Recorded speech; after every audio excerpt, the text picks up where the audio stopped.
This session. Yeah, yeah, go ahead, please. Dr. Anjana, go ahead. Yeah, good evening, ma'am. Very nice to hear all these things. And it comes at a point where I think I have taken out 50 kgs, minimum 50 kgs of unused clothes. I have two daughters, both are college going, and so they are very nice clothes, but they say they are out of fashion. We've worn it many times, so we've outgrown it. Now, in your capsule wardrobe for a young girl, what is the thing, or for anybody, for a woman, for a man? Could you give us some practical tips, even for how to do that? Uh, thank you so much, Dr. Anjana, for your question, and I can fully relate to what you are saying. Now, it's more of like a conscious purchase. So when we talk about a capsule wardrobe, certain colors, even if we look, we wear all the more. So it might be a light blue denim, it can be a black denim, and maybe a light colored a beige trouser or a black trouser. So that makes it like four lowers, okay, which are trousers. And we can actually wear it with different color tops. And young people can actually accessorize or style it a little differently. And it looks different every time. So when we talk about capsule wardrobe, it's like that we need not always have very, very specific sets for certain things. So you buy certain general things which goes along with a few. It's like a permutation combination that you do, and you just do it a little differently, and which are durable, which are easy to Thank you. keep, easy to wash. Thank you. Now coming back to myself, like all the different weaves of sari, the original ones are very, very expensive. Yes. And want or a desire to own at least one of every kind. How do I relate this to my Christian upbringing? I mean, like spending 25K on one sari. I have few, but there is always a desire to own a new pattern, to own a sambalpuri or like that. Recently I was having this connection, and the Sambalpuri weavers were there where I work, and they were showing me their beautiful collection. And the way that they've done the design, it's an amazing, without the use of any software. The way they conceive the design in their mind, and they dye the yarn, and when they weave it, they get the beautiful pattern on it. It's worth 25,000. Yes, but at the same time, in our wardrobe, I think we can also balance it. Certain saris which for occasion, like I have actually taken a lot of my mother's old saris or my mother-in-law's, because they are perfect and they're beautiful, and we can use as an ethnic fashion, which is right now in. And then there are also clusters where we have these cotton weavers, which are a little bit of nominal price. So I think each one of us have to balance based on where we are going to wear it, or is it a workplace or is it for occasion? So keep something for occasion wear. Let's keep something for regular wear. For the rainy days, I do prefer polyester saris. Very easy to wash and dry. So we have to make a decision. And yes, for the sake of a craft, for the sake of the craftsman, I think if once in a while we invest that amount, I know they are extremely, the prices have gone up, but it's worth, 25,000 for a good, very good double ikat or a sambalpuri. Can I speak, ma'am? Yeah, yeah, Mrs. Jacob, go ahead. Yeah, means previous day when I was young, that time now I am 72, but that time I used to do the sarees reprint. Means Yes. whatever I wanted that design, I used to give the printers and coloring printers in Yes. Bombay, Chapur. very available it was there. That's why I was enjoying a lot. Now I have more sarees. That's why I don't need to changing. That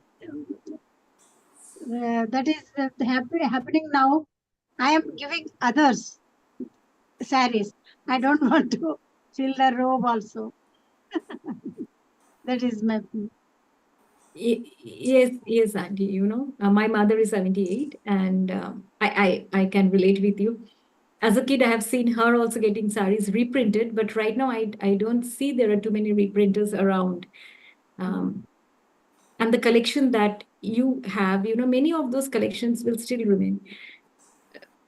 And I think sometimes we need to encourage our young people also that saris is not bound by any size. The Japanese makes their dresses which are of a free size, which are of one size, and the industries in Bangalore make it for Japan and export it to them. I am giving to young girls in my relatives to sew their dresses also.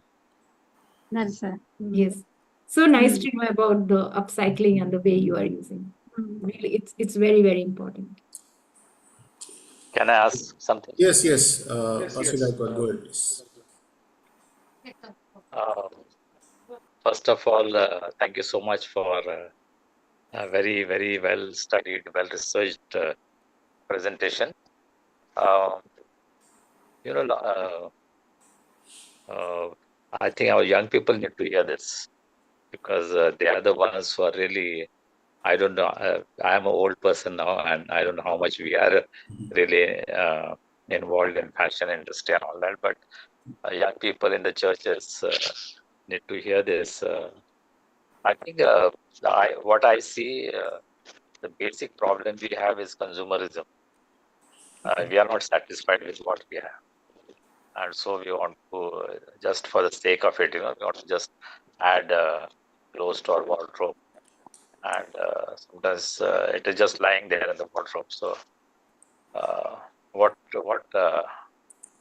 don't know, what is the solution for that? How can we influence our young people to think responsibly as the children of God, how we take care of the creation that God has entrusted to us? What steps we need to take? Very, very relevant question, now, I was talking to a class of young people, and the subject was sustainable fashion. So the first exercise, which I said I will also do, but each one of you should do it, is we did a wardrobe audit of our own wardrobes. We had to count the number of clothing that we have, pieces of clothing we have. And the next class, so I did it and I felt very guilty, I must say. But I did make a decision after that, what I should wear more is the old, saris that I have or has been gifted to me, and what I should buy less. And once the students did it, and then we just imagined that the kind of clothing a class of 38 will have will fill the room, will fill the classroom, because it became 5,000 plus clothing. And then we counted with the amount of water that has gone, the amount of electricity that on an average student consumed, and they made a conscious decision. And these are students who study fashion. They are fashion designers themselves. So they made a decision to be more responsible. But it won't have been possible if we had only talked about theory. That's right. Okay. Thank you. Anyone else? Any other question? Yeah, I have a Yes, question. Nilanjana. Thank you, Dr. Nilanjana, for actually telling us how much of wastage and things we've been doing with our fashion, especially as young people. Now, I have a question regarding the slow fashion. Now, we were talking about several techniques. Example, now when we talk about slow fashion itself, it means we are bent to use that items that we have again and again, which means it is going to have wear and tear, right? There is going to be wear and tear. For that, we have thought about stitching and all of that. Now, stitching, upcycling, everybody cannot do that at home. You need to have a particular skill, you need to have particular tools to upcycle it into a bag or something like that. So, what can we do about this? Because everybody cannot do stitching, and stitching, Yeah. it's not everybody's piece of cake. Angeline, we did a small study with college people and university people and young professionals. And the study showed that when a button is missing, people don't use it again.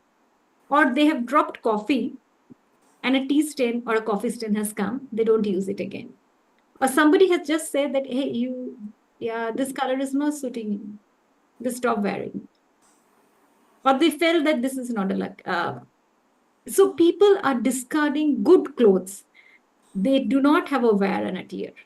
And that is one of the main problem.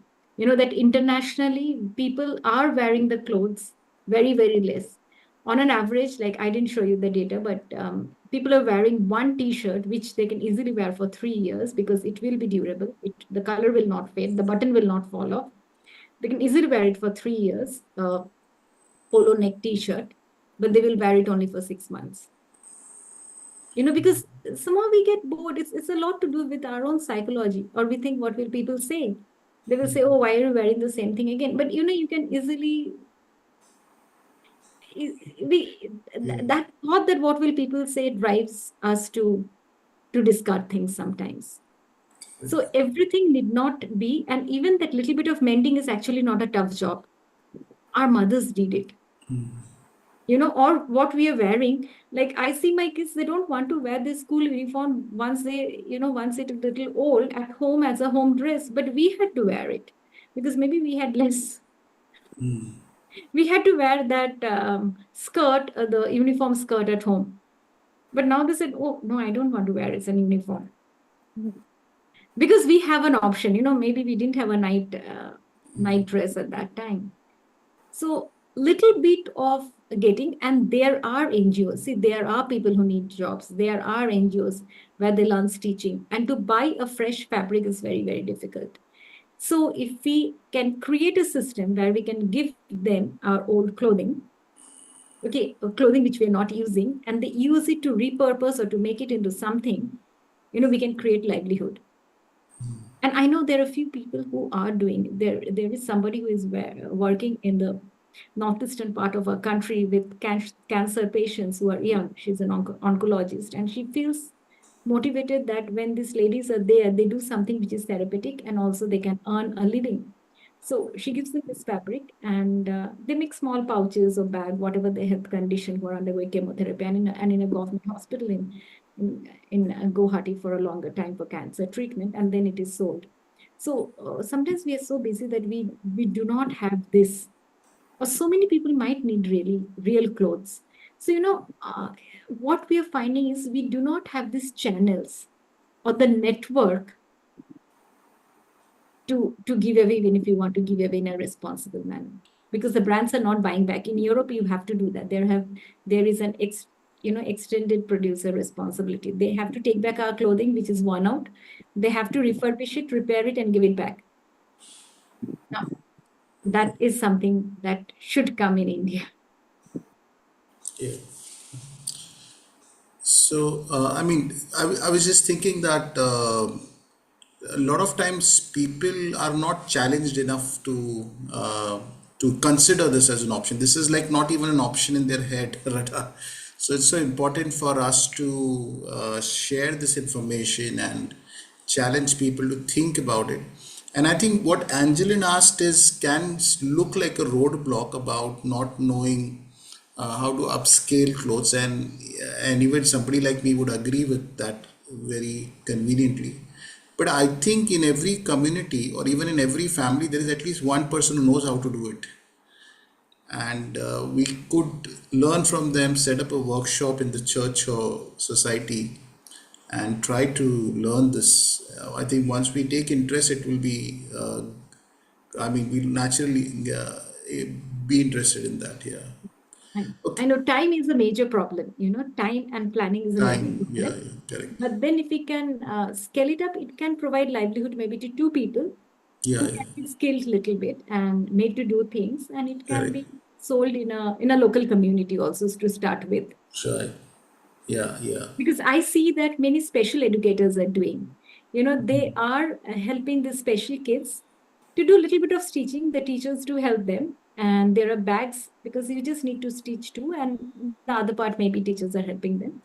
Very, very simple products, right. and they are selling it. Yes. So Yeah, yeah, yeah. Nancy, go ahead, please. Um, yes, yes. I I was think ready to pass it. Go ahead. we need a change of mindset, kind of a movement towards minimalism. There are Exactly. groups now that are talking about, moving towards minimalism. Also, I see that we have created we have from that, I'm closer to your mother's age, Niranjan. When I grew up, uh, we got a new dress for birthday, Christmas, and perhaps Easter. Yes. That's about it. So three new clothes, set of clothes, and it's not because we were poor; we were well off. That was the way it was in those times. Okay? Now I see it's there are clothes filled in the cupboards, and they are hardly used. And every time you have to come back with something new. Every time you go shopping, and that shopping could be once, twice a month, or perhaps more. How Yes. could we, in our young, in the younger generations, create this? What do I say? Movement towards, you know, uh, having only what we need, having the essentials. I have worked at tribal groups, and I see, and I've learned from them. They have just what they need, and it's such a free life. Mm.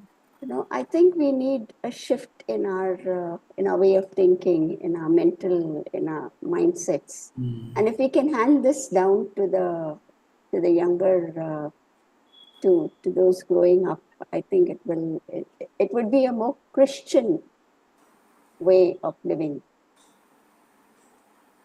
Yes. Thank you so much for sharing that because I grew up where we were, and that weight was very sweet that you go to a tailor and parents give you order for a dress for Christmas and for Easter or maybe for your birthday, and then it will come just before that. And that weight and the joy, I think, was much more than what I see in today's kids, because they know it's very easily available. We had to wait.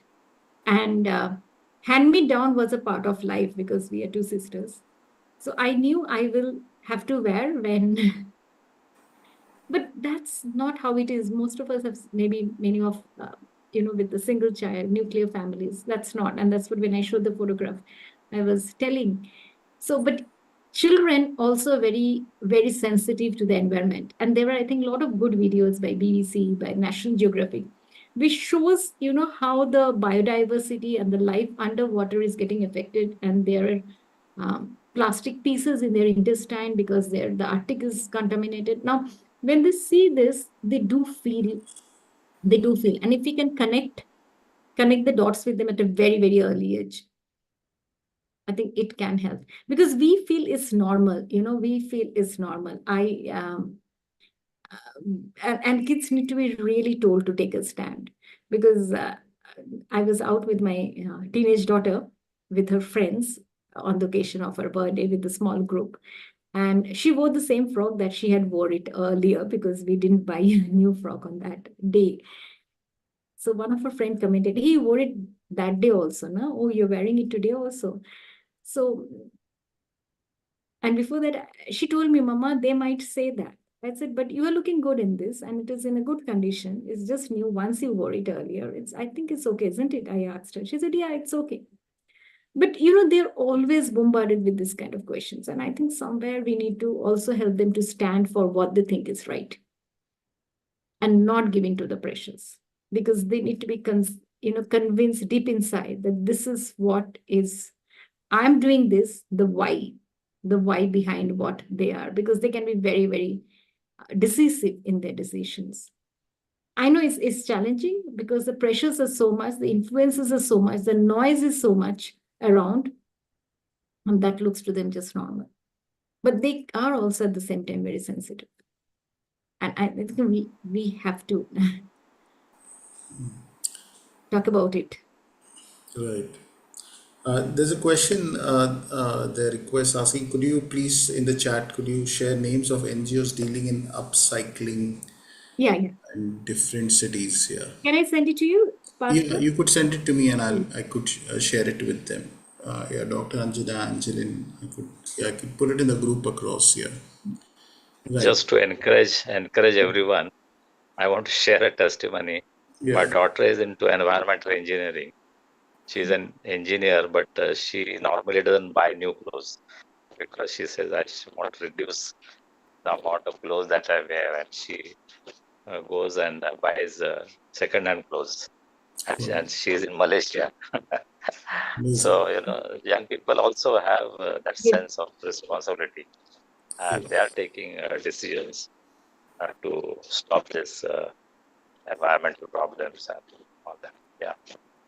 Yeah. Any other question? Anyone? Comment? Any query about the topic we heard today? Yeah, just one Yeah. small question.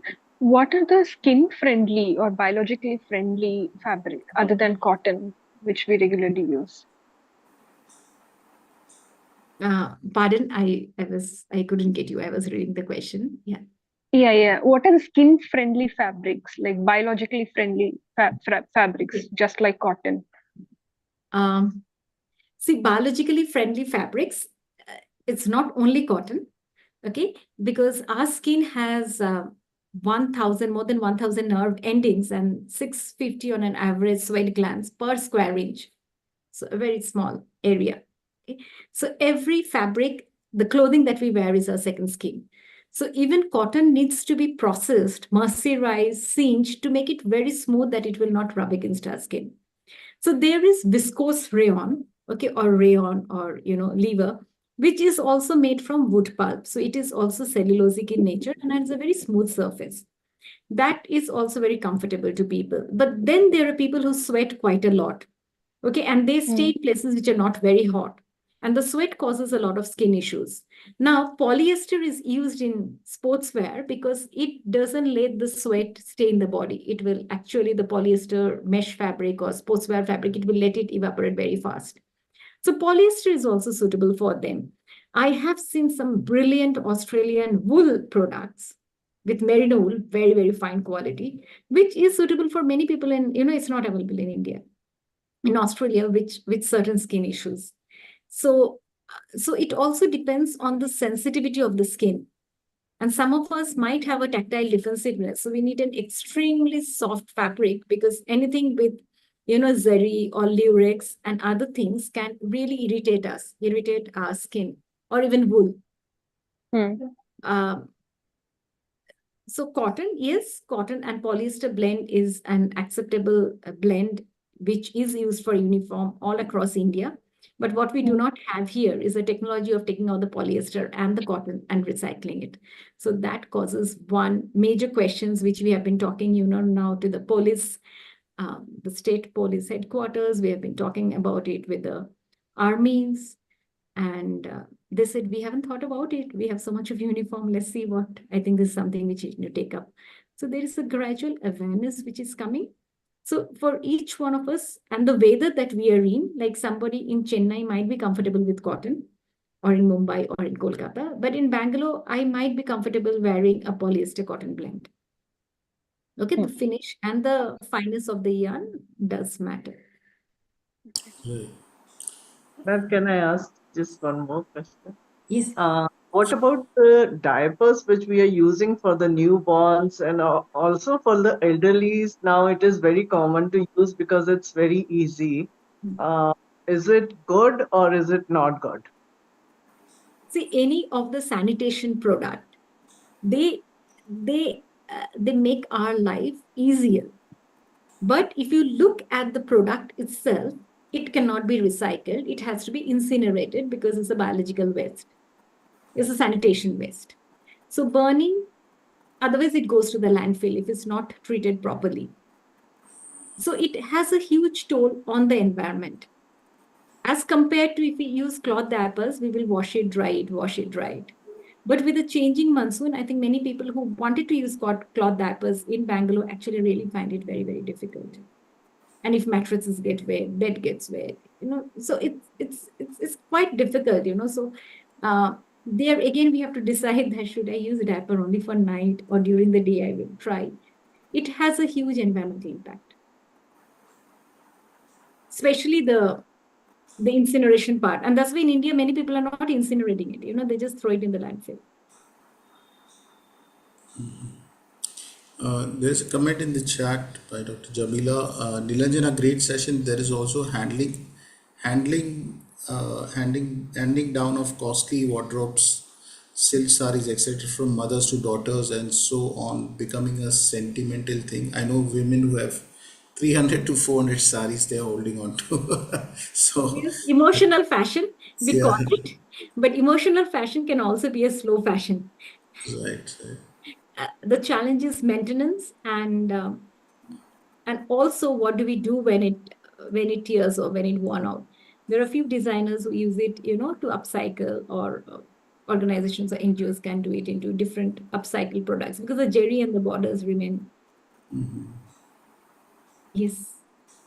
Yeah, any other question, any other comment, clarification needed? Anyone? It's also fashionable to wear old clothes, old saris. Oh, saris. Yeah, nowadays they drape saris also differently. It doesn't look like it. Yeah, and saris can be draped as dhotis also. Yeah, yeah, there are men who do that also. Quite amazing. That's the, yeah, right. Anyone? Yeah. So I will, yeah, Rachel, go ahead, please. Yeah, I just want to say something. Yeah. Regarding the wardrobe, we like mostly the woman has a problem with this, like to discard our old unused clothes.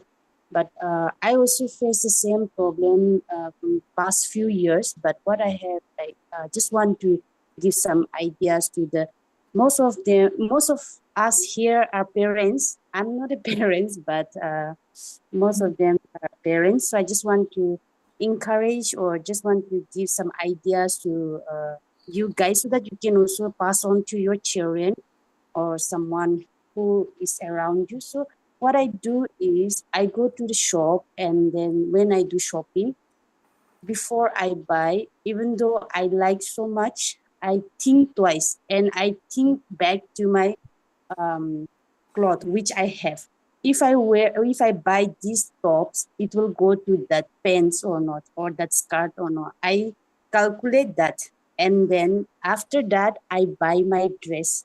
So that helps me a lot to avoid the unnecessary clothes which I buy. So that is also one idea which helps me. So I just want to share about it, because we women, when we go to shop, we just buy unnecessarily. Like if I like one color, without any second thought, I will buy and bring. But when I reach home, the color doesn't go to any of my pants or skirt or whatever it I have. So that is a waste, and then that will come to unused cloth again, and then it will be damp, and then that becomes a problem for all of us. So I think we have to think twice before we buy, and then make a calculation, and then after that, if we buy or if we do the shopping, that will be a great help, as it helps me. So I just want to share that to every one of you. And then uh, before, someone was talking about I think our resource person or someone, I heard counting. Counting is very important. How many tops I have, how many pants I have, or how many skirt or dress I have. I don't count much about my shoes, but one day when I count my shoes, I cannot even imagine that I have this much shoes. So I stopped buying the shoe. I love buying bags and then shoes, but from there I stopped buying my shoes, and I think it's almost 2 years that I didn't buy any shoes, but still then there are lots to wear. So I think counting and then having a calculation how much we have in our mind is very important. Yeah, that's what I want to share. Thank you. Yes, thank you. Thank you, Ms. Rachel, for sharing that. And that's what exactly the capsule wardrobe is all about. Making a very conscious purchase that what will go along with what and when buying it. And another thing I forgot to share that, many times we have these prompts and we feel like buying it. But hold on, don't pay. If you think that you need it again after 3 days or something, then only buy or don't buy it. Because then we stop ourselves from that instant gratification. Yeah. But the sale is only on for 3 days, so that's the so that insecurity kicks in for people. Right, right. And they Okay. keep sending reminders. Yeah, they keep Another thing saying. also that is a business tactics that they will Yeah. tell you 2 pieces left. Okay, last 2 pieces. Right, right. It's not always correct. Okay, it's not always Yes, yes, true. yes. It's very true. Yeah. Okay, I think there's some One comments there. question. Yeah. Yeah, anyone? Okay.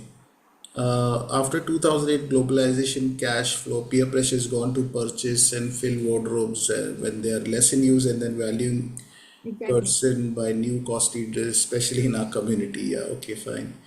Yeah, I think Crystal is asking, hello, ma'am. It was really an amazing session. I just need to know which is that one particular fabric which is really harmful and why are we using it if it is creating harmful impact? Um, Yeah, there is not one not particular one. fabric which is harmful. Right. It also depends the way we use it. See, cotton, you might feel is green friendly, but to grow cotton, and we know what happens to the farmers when they don't get the cash crop, the price for the cash crop in Maharashtra. And it's a very, very sad story. So, or the rainfall doesn't happen. So that also has a social impact. But cotton is, many of you might love cotton because it is good for skin and it is biodegradable. Polyester is cheap. Polyester is something like 110 rupees a kg. And with 1 kg of fabric, we can make maybe 10 dresses. So one t-shirt or one dress will only have a raw material, which is 10 rupees. And then the stitching charges. So everybody can buy and wear it. They can wash it. It needs less detergent. So that's why when we talk about sustainable fashion, actually we do a life cycle analysis. Yeah. And then we see which is more harmful and which is less harmful. And even if I buy an organic fabric and I use too much of detergent to wash it, I'm actually impacting the environment. And then I throw it very soon, I am creating more impact to the environment. So, when we look at a fabric, it's not one fabric which is harmful. That's why disposal and having the right channel for disposal is very important to make the whole system. It's like a system, one leads to the other leads to the other. So, and there are missing loops, there are missing places. And we as a community need to work really hard now to see how the chain can be closed so that we make less impact and make the right decisions in consumption, in use, in washing, in caring. Right, yeah. Dr. Jamila shares her experience. Talking of reusing clothes, when my mom died, I decided to make quilts out of all her old clothes and cotton saris and gave them as remembrance to all her children and grandchildren. This is quite doable. That's a wonderful that. Really, really appreciate Dr. Jamina. Wonderful. Yeah, yeah, really nice. Yeah. Right. Any closing question? We have just come to the close of the session. Yeah. Yeah. One thing is that a lot of us people we find it very difficult to curb our desires, our insecurities, or whatever it is that drives us to buy excessive clothes. But I mean that apart, uh, what is the dynamic of pressure being put on these huge companies or multinationals who are producing these clothes and actually degrading the environment. So is that, I mean, just for understanding of everyone, is that happening there? Are they making strict rules? And if they are, if is it working or not working, what are the reasons? If Yeah, the companies have policies and they are working. So they have policies where they have to, treat the wastewater. They have to use green chemistry or green technology. Because earlier, 20 years ago, we were only talking about green technology. We never talked about sustainable fashion. But fashion is also driven by consumption, by the demand. And that's how the production for the domestic brand or it's the international brand give orders. So now a lot of AI is used, and there are companies which are using AI in actually estimating the demand so that we don't make, like, if my 200 pieces are going to sell of one particular style, I don't make 600 pieces and then I sell 400 pieces at the 40% discount. Because while making those extra 400 pieces, we have already impacted the environment in terms of energy use, labor use, water use. So people are right now, the fashion industry is using a lot of tools apart from statistical tools. A lot of AI driven tools have already been running, and also the sampling. Earlier what will happen, like a month sample will be stitched, and then everybody will say, the decision making team, that yes, it should go for production, and 5,000 t-shirts or 5,000 dresses and tops will be made. But right now in the fashion industry, that is done by using software like Clo 3D, which gives you a 3D look and exactly like looks like a new, next looks like a stitched dress. So a huge saving is being done in the industry, not by physically producing stitched samples and using fabric, but by using, a digital form of that and getting the samples at gold sale and other sales. And there are a lot of in-house, like Indian sustainable brand, but I would also say some do a little bit of greenwashing, which is not exactly sustainable. Maybe one initiative they have taken, and not completely. So we need to, it's like, buying the chocolate which says zero sugar, but they add glucose or something or honey. So even in the fashion, it's like that. We need to be aware what's actually over here. So if you see there is a change in the tag, instead of that plastic, people are using a jute or a cotton thread and a recycled paper tag. right, right, yeah, yeah. One more. A lot So of times, there are a lot of initiatives which are going on at CSR. yeah. One more question. A lot of times people are not naturally interested about all this environment, all that. And often when it comes to environmental pollution, they often think it's the coal industry or it is the automobile industry, and but very few are able to make that connect with fashion. They just cannot. I mean, whatever pictures you put up, 20 million tons of water and all. I mean, that's really mind-boggling. So, how do you? What can we do as the few of us or those who will be watching it online to take this to take steps to transform communities, churches, or societies that we live in? What can be done on our own level to influence our community, the context we live in? Some steps you could suggest in this. We have to talk about it.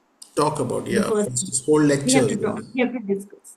When we go, and shopping is also a social experience, like even for men or for women, especially when people walk in a brick and mortar store, they don't generally walk in alone.